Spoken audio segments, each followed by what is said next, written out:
Darnell, do you like to yell at prosecutors the way Mr. Hartulian likes to? Absolutely. That's the only way to go. So in this case, you are going to have, and this is just a pretrial motion, the way these attorneys are going at it, is that a strategy, Darnell, to divert away from your client and try to put, if you don't have someone else to point the finger at, just to try to villainize the prosecutor and the government? Absolutely not. I think the passion that you heard was appropriate, and it's because you have two prosecutors sitting at the table and you have one prosecutor sitting on the bench. And so when you're in those situations, you know, it's all out war. The judge is always trying to help the government. And in this particular case, you heard that. He said, I'm going to issue a limited protective order, and then until a more formal one is generated, which already tells me that instead of the defense having a chance to win that he may not issue a protective order, he's already going to issue it, a small one, and then he's going to make it larger. Now, here's the point. The protective order, if you have a gang-related type crime, you don't want the police reports to get out there and then people start becoming dead.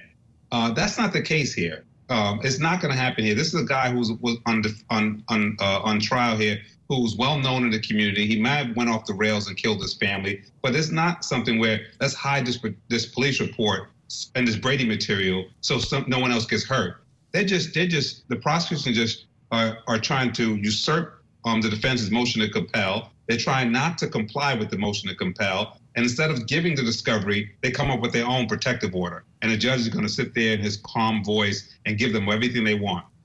That was great anger is needed. Darnell sounds a little bitter.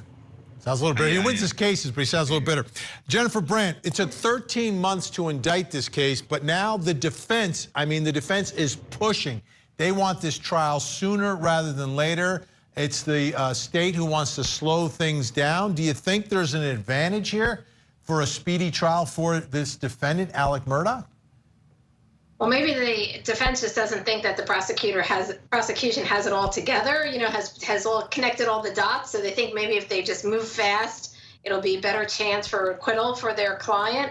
And, you know, to your point earlier, I disagree with Darnell about the craziness in the courtroom. I do think that's a strategy, and I think that could be an effective strategy, especially when we've seen some verdicts coming out of these trials recently where we think, you know, we talk about it and we feel that the person is definitely guilty, but then, you know, people have a distrust now of the government and prosecutors, and making them look like a bad guy is not necessarily a bad strategy. We've seen that work before, and we've seen juries react to that. So it could be a strategy. All right, Al, I don't have time for you to talk in this segment.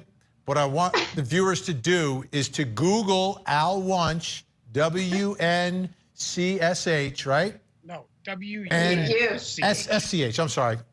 Anyway, Google Al if you want to see someone yelling inside of a courtroom, because that video exists online. I've seen it. I have seen it. It's scary. Very easy, Glenn. Pound on the law, pound on the facts, pound on the table. Yeah. That's my motto. Exactly. It's you know, we're going to try to get rights to that video so we can play it one week. Anyway. I'm going to Google it.